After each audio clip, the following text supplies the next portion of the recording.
É uma vergonha. Essa foi a frase de Lula. Lula se referia à taxa de juros acima de 13% no Brasil. É a maior taxa de juros no mundo. O presidente questionou duramente a atual direção do Banco Central. Vamos acompanhar. Ajudar a classe empresarial que precisa aprender a reivindicar, precisa aprender a reclamar dos juros altos, precisa aprender a reclamar, porque quando o Banco Central era dependente de mim, todo mundo reclamava. Era o único dia que a Fiesp falava, era quando aumentava os juros. Era o único dia. Era alguns dirigentes sindicais, tinha aqui alguns amigos meus, e a Fiesp, todo dia do cupom, ele falava do juro, todo dia do cupom. Agora eles não falam. Eles não falam.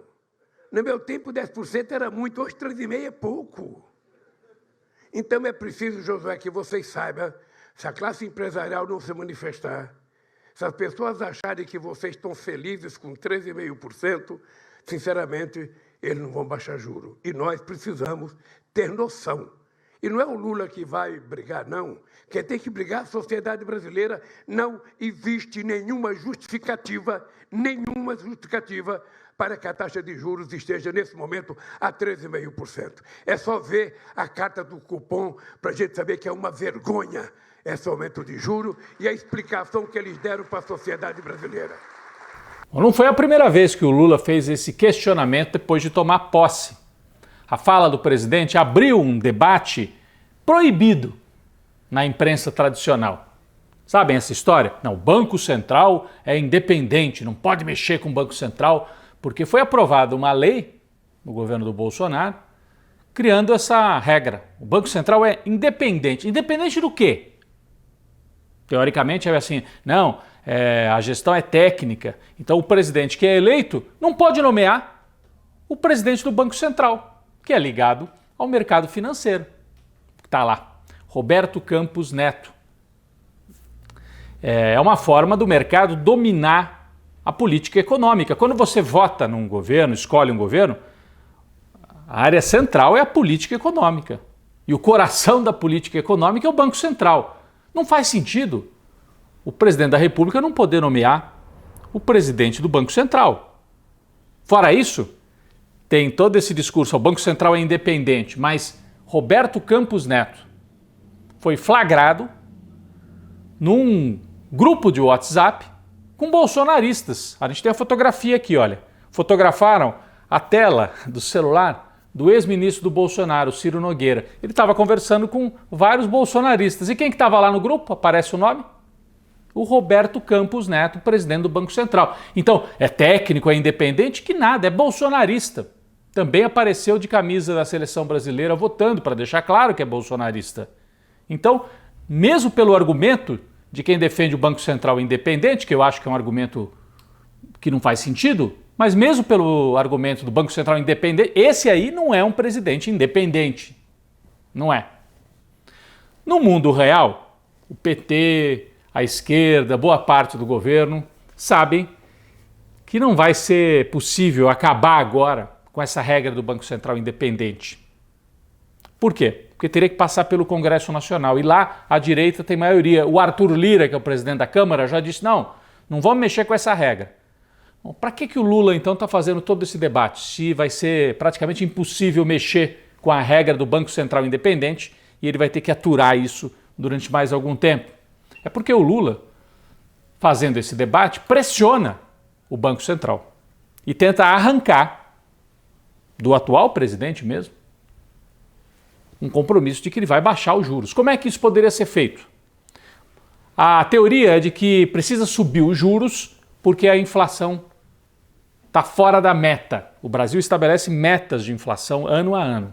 Acontece que o Brasil tem hoje uma meta muito baixa. A meta no Brasil é de 3,25% de inflação.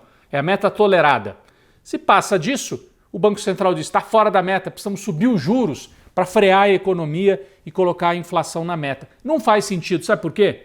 Europa, Estados Unidos estão com inflação acima de 5%, 6%. Por que o Brasil tem que ter uma meta de 3,25%? Aí justifica, né? Juros altos. E com juros altos, quem é que ganha? Quem tem dinheiro aplicado. Tem grandes empresários que estão preferindo deixar o dinheiro no banco do que investir na sua empresa, investir na produção, com 13% ao mês de taxa básica, porque essa é a taxa básica do Banco Central. Mas na economia, nos bancos, no dia a dia, a taxa é muito maior. Fique você devendo no cartão de crédito para ver quanto é que é por mês. É muito mais do que isso por mês.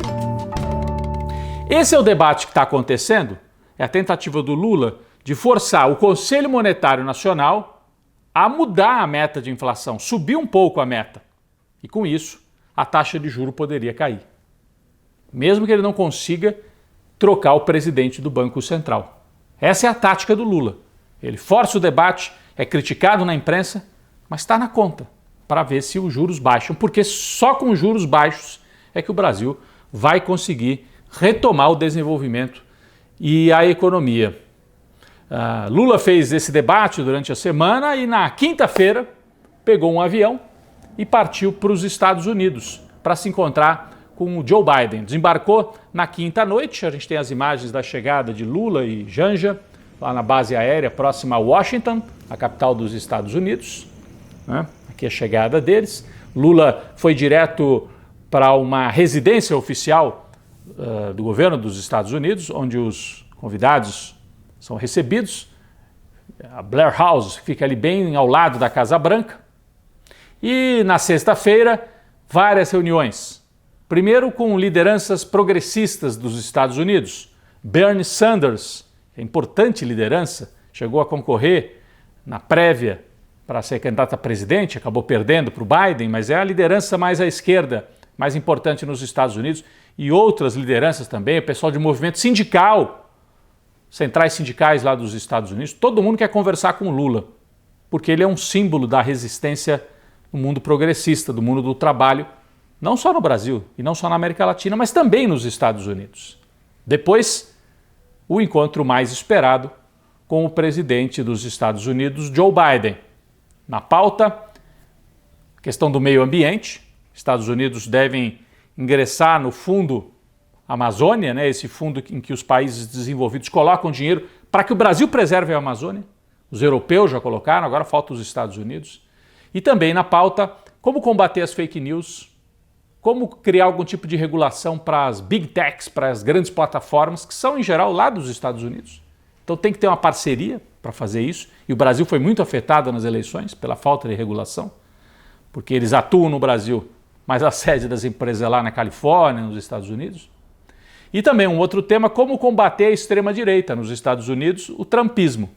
E aqui no Brasil, o bolsonarismo, e os dois são muito conectados, tanto que o Bolsonaro continua nos Estados Unidos, chegou a dizer que ia organizar manifestações contra o Lula com o pessoal da extrema-direita lá nos Estados Unidos. O mais importante é a gente observar que com essa viagem, com esse encontro, o Brasil reafirma esta volta ao mundo da geopolítica. O Bolsonaro tinha tirado o Brasil do mundo, um isolamento completo. O Brasil tinha virado aí um patinho feio no mundo.